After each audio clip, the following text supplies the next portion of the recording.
Thank you for staying so late. I'm actually taking the quiz of Simon, who's just there. And Simon told me once that well, he didn't tell me personally, but he said once that every thought inducing approximation should always begin with Dirichlet's theorem.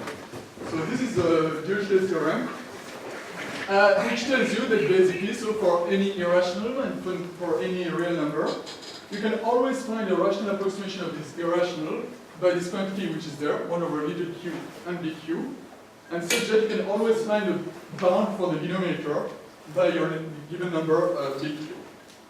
So as an easy corollary, actually, you've got the fact that for any irrational, you can have infinite many rational approximation at order 2, meaning that the exponent in the denominator can be taken as a square. Now, I'd like to emphasize the fact that there is a fundamental difference between the first and second result. The first one is really a quantitative result. It tells you something about the quality of approximation. The second is an asymptotic approximation. It just tells you that there exist infinite many rationals such that this inequality holds true, but it doesn't tell you anything on the behavior or on the number of these rationals. Now, you can see that the second corollary actually is just the first one, so an application of the first one, where actually it's saying that the first one holds true for arbitrary large values of bq, where you take little q equal to bq. So, in what follows, I will be referring as to the first kind of approximation as uniform approximation, and the second one as asymptotic approximation. Right. So the next question that is, so I'm going to state first a few well-known results. This one first. Then the second question is, can you improve the bound here? 1 over q squared. To what extent can you improve this bound? The question was answered by a well-known result of Hurwitz, who proved that basically you could improve this bound up to a square root of 5, and that this square root of 5 actually was optimal as a constant. And now there is another result which is of a metrical nature, which is also very well known, which is a Khinchin type result, so a result which tells you something about metrical approximation. So we know from the previous result that when you take 1 over q squared, then all irrationals can be approximate. Here, it tells you something about the size of the approximation. So if you consider a set of irrationals which are approximable at order psi infinitely often, I will stand for infinitely often, then Khinchin type results gives you a 0-1 law. So what does it tell you? It tells you that if you consider a set of all those irrationals, so let us restrict it to 0-1 without loss of generality. So the level measure of this set actually is either full or null, depending on whether a sum diverges or converges.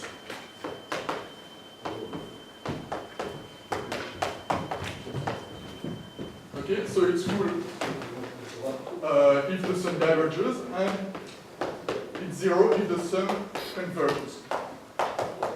Well, obviously there is an assumption, the approximating function psi, and in fact removing this assumption of monotonicity is a very topical issue in Dirichlet approximation, but that's not where I'm going to dwell on. So it gives you a 0-1 law, basically. Okay, so the purpose of this talk actually is to see to what extent those kind of results hold true if you put some additional restriction on the rational approximant. Namely, if you ask the numerator and the denominator of the rational approximant to lie in prescribed arithmetic progressions. So that's the idea basically. What we will be asking is P over Q to be equal to AN plus R over BN plus S. Here, without loss of generality obviously, you can put some additional restrictions on the remainders, namely that they lie between A minus 1 for R and B minus 1 for S. So again, what is fixed here is the A, the R, the B, and the S, and you are asking therefore for the existence of infinitely many integers m and n, such that, well, the previous result hold true or don't. Basically, that's what we're going to see. Okay, now there is a very easy case actually, which is not very interesting, so I'm going to skip this case after just telling you what's happening. The case where R and S are equal to 0. Well, basically you just have to apply the previous results. when considering the irrational side, the big side over A. So, what does it give you? For the Dirichlet theorem, it gives you that, well, there exists the same kind of approximation as the Dirichlet result. The only exception being that here you get to modify the numerator up to AB. And also, instead of starting at Q equal to 1, you start at Q equal to B. Otherwise, well, it's not very interesting. For the Hurwitz type result, so for the asymptotic approximation result, you get the very same thing. Again, this thing is very easy. It's just basically clearing off the numerator and the numerator by multiplying by B and dividing by A. There's nothing deep in there. So basically, you get again the optimality of the constant AB over square root of 5 in this case. Well, again, not very interesting. So, without also generality, I'm going to assume that our RS is different from 0 in what follows. Okay, so the first thing I'm going to do actually is to study this kind of asymptotic approximation. So basically, you know, I was talking about the Hurwitz type result and stuff like this. So, to what extent do they hold true in this setup, and what can we say about them? So, first of all, the non-metrical point of view. From the non-metrical point of view, actually, you can say something. So, what is quite not really, I wouldn't say surprising, but still interesting, is the fact that even if you get your rationals in such a way, you can keep the exponent, the square here. All irrational can be approximable at order 2 by rationals of this form with the square here. However, there is something here which should be noted, is the fact that I do not ask the natural condition that the GC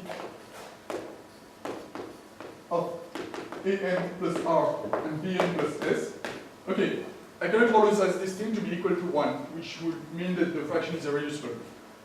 The thing that I could ask is just that it's equal to the GC of AB, R, and S. Okay? So I'm not asking this thing here, which is okay, weakness of the result. However, the result, the proof is very elementary actually because it's just applying the Minkowski's theorem on the product of two linear forms. I'm not going to do the proof because it's a very simple application of this result, so it would be very much interesting. So one problem here is that we don't have this GCD condition, so I've been working on this topic, so work in progress actually. But there is another question which seems natural, actually, is to ask whether the constant AB over 4, which appears on the right-hand side, is optimal or not. Well, so obviously, if R or S is different from 0, because otherwise you get AB over square root of 5, like I said before. Well, this conjecture actually has been proven in the case where A equal to 2 or B equal to 2. That is to say, when you prescribe the parity of the numerator and or the denominator.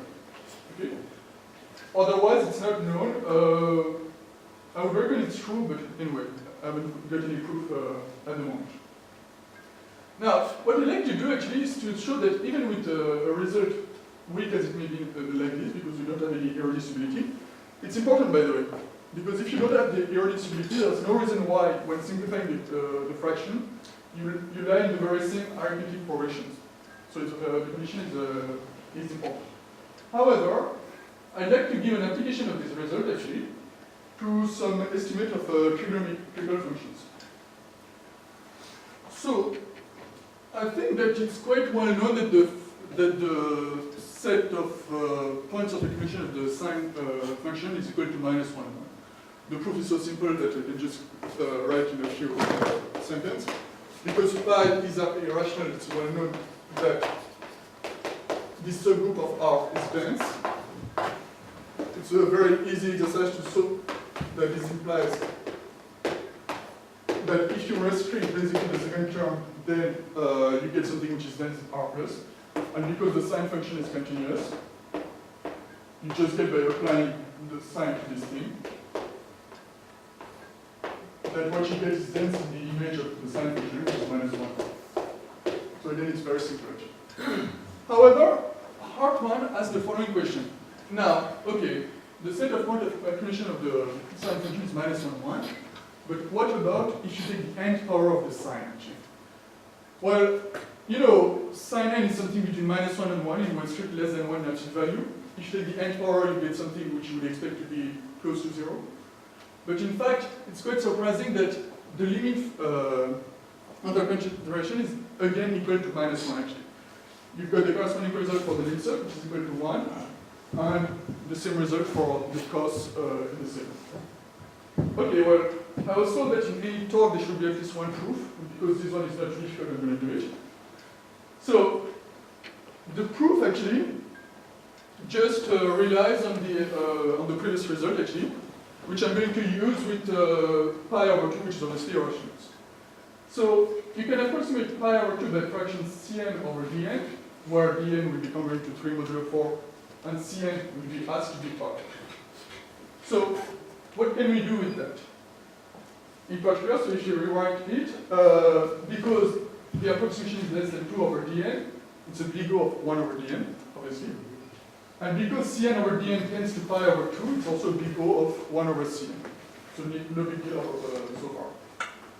Okay, so consider now the sign of Cn, which is so equal to the sign of Dn pi over 2 plus the R term. You apply an elementary Taylor expansion. So because Dn is congruent to 3 modulo 4, the sign of Dn pi over 2 is -1. Now you've got the middle term in the Taylor expansion, which is the times the cosine of plus or minus pi over 2. And again using the fact that Dn is congruent to 3 modulo 4. So cosine of 0, you don't have any middle term. And the error term, which becomes a square here. And so, if you take the Cn power of the full thing there, you precisely get -1 plus the error term, which is also little of 1 over Cn. You take the Cn power, and because Cn is odd, this thing tends to -1. So again, you have used at the same time that Dn was congruent to 3 modulo 4, and the fact that Cn was congruent to 1 modulo 4. So just a little application of these kind of results, which could be useful. Okay?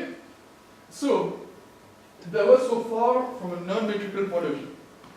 Now I'm going to talk about a metrical point of view, that is to say, a kind of Kinchin type result of this kind actually.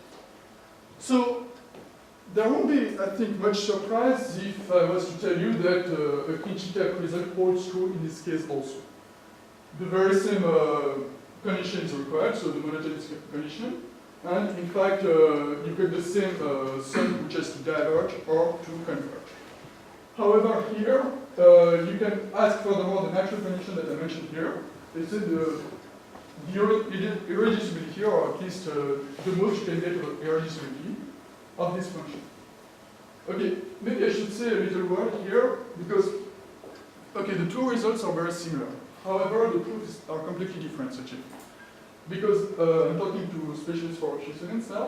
When you want to prove those kind of results, basically you get to prove that your rationals, so of this form here, are very well distributed. That is to say that in every interval, you've got the maximum of them with the optimal gap between each of them, actually. In the case where you just consider rationals, so P over Q, this is an easy consequence of Dirichlet's theorem, actually. Here, what I'm going to tell later on is that Dirichlet's theorem does not hold true. So you cannot apply Dirichlet's theorem, and you've got to use something else to prove, so what is called the optimal regularity of those kind of fractions. So end of the parentheses here. Okay, so let me also discuss an application of this kind of result. I will be talking about, for instance, this theta function. So this theta function is a particular case of a Jacobi theta function, and it has in fact many applications in various fields in maths. Actually, for instance, I know that it's very well used for the solution of the heat equation, and also to parameterize elliptic curves and stuff like this. So it's something which has many applications. But it is also very important historically because it's very closely related to the zeta function here via this formula. So maybe a few words here. First of all, the theta minus 1 over 2 is nothing but the sum here from 1 to plus infinity. So no big deal about that. Second of all, actually, it's not difficult to say, it would be a little exercise, I think, to see that if you were to replace s by 1 minus s, the right-hand side here is invariant. You get the recipe. And historically, that's how Riemann proved basically the invariance of the zeta function, so the functional equation satisfied by the zeta function, which led to the Riemann hypothesis, as we already mentioned. So even historically, it's very important. Now, the second thing is that because you consider the theta of the exponential of minus, so the n squared pi t and the sum of these things, the right-hand side here converges much faster than the left-hand side. So even when it comes to computing the zeta values, I know that even a few years ago, this thing was used in computers actually to get quite good approximation of the zeta values actually. So the question here, because of the importance of the zeta function, has been for a long time to determine the growth of this zeta function, how far can it converge basically. And in fact, the question was mostly solved by Wildfitz, who proved a weaker version of the Kinch-Interpol result that I stated before, where basically you take the denominator of your approximant to be an arithmetic portion of the form 4n plus 1, or plus 3, anyway, you need a 4. The 4 is related to Gaussian sums, basically. And so he proved that basically, near the circle of convergence, which is obviously the unit circle for this function, no matter what ray you pick, for almost all of them, you've got this bound. So the omega notation, which is the negation of the little o notation. So this tells you that you cannot expect the zeta function to grow too fast. So when it comes to computing the error term, for instance, for your zeta function or any other application, for instance, for the heat equation, you've got a limitation here. Furthermore, I must say that this estimation here is almost optimal because Hardy and Itoru previously proved that you cannot get rid of the square root of this 1 over 1 minus r. So the main improvement of Wildfitz is actually this log term. Up to the log term, that's optimal as an approximation. Okay, well, so just to discuss a little application testing. Now, what I'd like to study now, to talk about, is the uniform theory. So I told you, there's a fundamental difference between a uniform theory and an asymptotic one. So we saw that basically for the asymptotic theory, where everything's pretty much the same, I mean, you've got a pyramid step result, or at least approximation of order 2. You've got a Kinch-Interpol result. Now, what's happening when you consider uniform approximation, which is a Dirichlet-like approximation? Well, to design, actually, I'm going to precisely define in a more precise way what I mean by uniform approximation. So I'm going to just extend a little bit Dirichet's theorem. So let me just recall you. Dirichet's theorem was telling you that for any real number q which is bigger than 1, you could find integers pq such that your irrational here could be approximately at this order with a bound on the denominator. Okay, well, in order to extend this concept, actually, I'm going to denote this 1 over q does nothing about choosing 1 over q here. We can call it as a general side chain, right? I don't know if you can see there. Well, it's very well written, but basically what I mean is that the kind of approximation I want to consider now will be allowed to have more general side functions, right?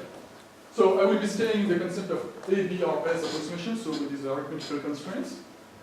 And I will say so that there exists side uniform approximation in this context. Is basically you can find a Q0, which is equal to 1 here, such that for any Q which is bigger than this Q0, then you've got your Dirichlet-like result with the psi function. So it's just a very natural definition, which is not new, by the way, but it's very well known. So, and I will denote by U of psi the set of real numbers admitting psi uniform approximation in this context. And I will also introduce a definition which I won't be using much, but still. It's just to say that if basically the function psi can be taken as 1 over q to the mu up to a constant, then I will say that the approximation is uniform with exponent mu. So basically, Dirichlet theorem holds true when you replace 1 over q by a constant divided by q to the mu. So again, there's no big deal here. Okay, so the next thing now is to look at from a non-metrical point of view again.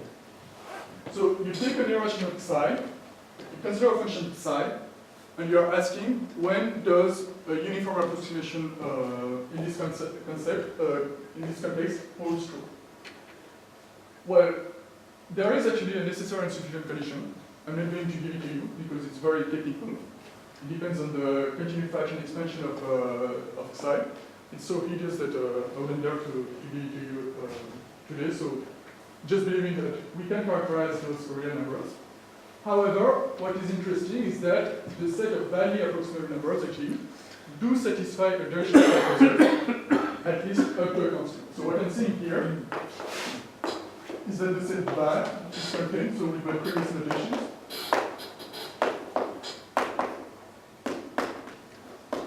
So the set val is contained in the set of uniform of numbers which are approximable up to a constant by 1 over q.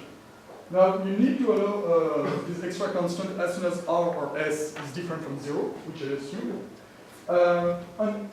On the other hand, this result is telling you that the set of real numbers which admits which satisfy duration theorem up to a constant has full Hausdorff dimension because back has full Hausdorff dimension.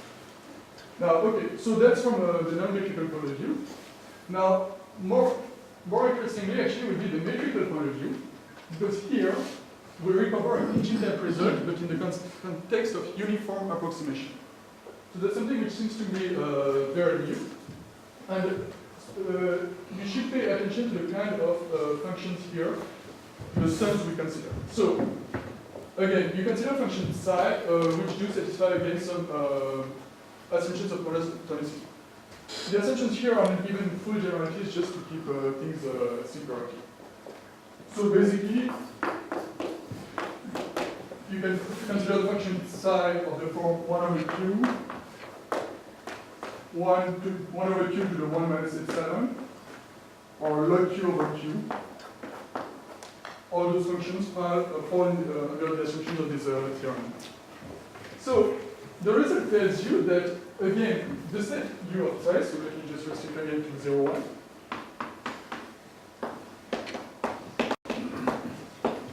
as either full or zero measure, depending on whether a sum converges or diverges. However, so the sum, first of all, is this one.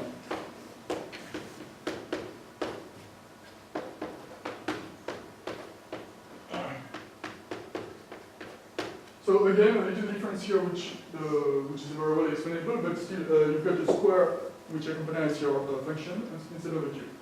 Now, because your approximating function, in fact, is in the denominator this time, well, you've got the reverse point of view. Let me say it has full measure if the sum converges, and zero measure if the sum diverges.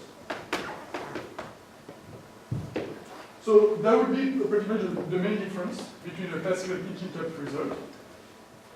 Here we are in the context of uniform approximation. So this result, for instance, tells you that generically for almost all real numbers,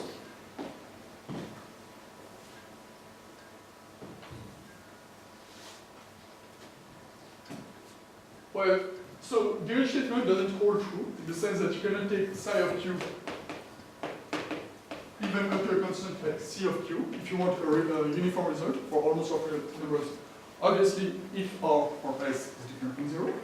And it doesn't work either if you take log q over q as your error function, because here the sum will, in this case, diverge.